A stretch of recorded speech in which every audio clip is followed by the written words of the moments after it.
Manchester City has been one of the most successful clubs in English football.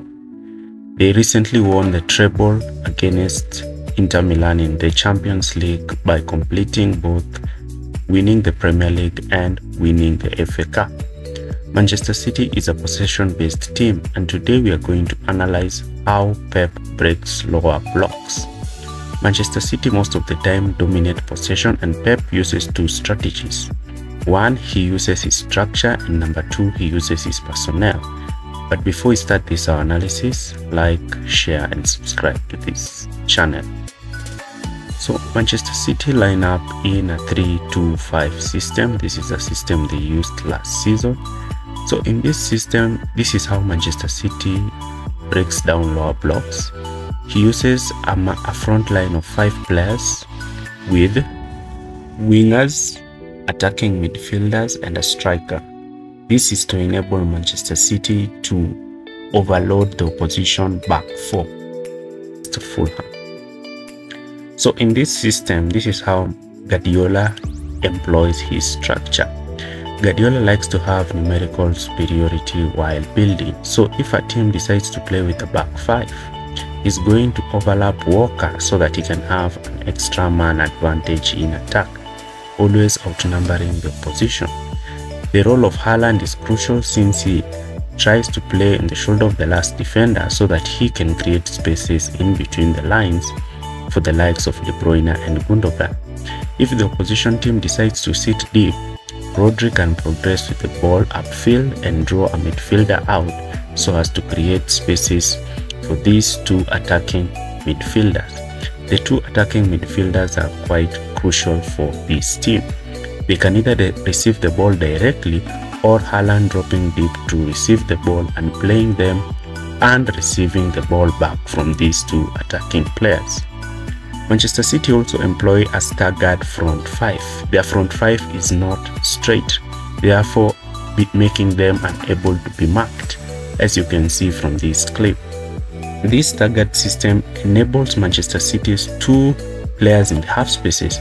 If they played in a flat front 3, it would be easy to mark them, but since they occupy this box kind of midfield structure, it is difficult to mark them. And the most impressive players in this position are De Bruyne and Ilkay Gundogan. From this clip, you can see how Manchester City are building from the back. Look at the position of De Bruyne when asking for the ball in the half spaces. The half spaces is where Manchester City like to attack the most. The half space and the dropping in forwards create gaping holes in the opposition's backline, giving Manchester City chances to score goals by creating numerical advantages in between the lines. And we've done a video on how Manchester City achieves this structure. Because of their high and wide wingers, opposition fullbacks try to commit opening gaps in the half spaces where these can be exploited by these two attacking midfielders. And this quick interchange of movement in the final third by Manchester City is what gives them numerical strength against opponents, and it's one of the reasons. So look at these 2 players occupying the half spaces. They are sitting in between a center back. So if a center back commits, Haaland receives the ball directly and scores. In this position also, they catch the eye of the fullback. So if the fullback also tries to commit to them, the winger receives the ball and is free to make runs. Remember, Guardiola uses inverted wingers. Also, in this kind of position, if a midfielder decides to drop deep and cover them, then Rodri will have the chance to progress with the ball high up the pitch. So that's why Guardiola does not like them to hug and play in the shoulder of the last defender. And if the wingers decide to cover them, then the team loses its counter-attacking threat. That is why these 2 players in this staggered half-space position enable Manchester City to play through the opposition. And this is the reason why Manchester City are quite unpredictable. Looking at the personnel, Guardiola employs attacking midfielders, inverted wingers, and a striker, ensuring that he has a plethora of talent in the attacking areas. he doesn't like to rely on defenders in these positions, but rather he likes to depend on players who are technical and great. For example, using inverted wingers is better than using fullbacks or wingbacks in this position. The half spaces are quite key for his team, since when the wingers receive the ball, wingbacks will most likely try to attempt long crosses, which will definitely be caught up by the tall centre backs in the Premier League or lose the ball. And most of the time, teams have anticipated this by always pushing their fullback to push the wingback down the byline where he will cross and lose possession. But this is the difference between Manchester City and other teams. Manchester City like to make crosses through the half spaces, and this is aided by Haaland drawing towards the far post, with the opposing attacking midfielder also moving in that position, giving Manchester City threat. If the man in the half space is not captured, he can attempt a shot on goal, and we saw Gundogan doing this and De Bruyne much more often last season. The position of this man in half space, as you can see here, Gundogan, when Grealish receives the ball, creates spaces in the opposition defense.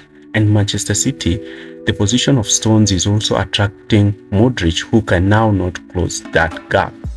You should also understand that this position of these players in the half spaces is what gives Manchester City a lot of strength. And Manchester City play a lot of through balls to the runs of these wingers, since they receive the ball and attempt crosses.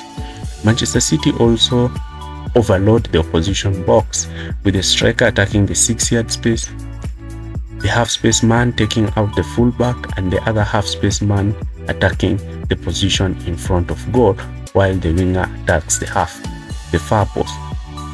Having numerical numbers gives them strength. Now look at Manchester City's attacking sequence. They attack equally and equally amongst all the three zones of the pitch. They don't have a favorite position, since they can go through the middle, the wide areas, and that's why this makes them unpredictable. So let's see what Chelsea does and why Chelsea is unable to break these lower blocks down. Chelsea has struggled doing this since the times of Maurizio Sarri, something that Chelsea have really struggled with. Pochettino has come into Chelsea, but his system is also looking like it's struggling, though they are racking up numbers with teams such as Manchester City, and here's the reason why. So Chelsea will start in a 3-4-3 system, which is usually shifts to a 4-2-3-1.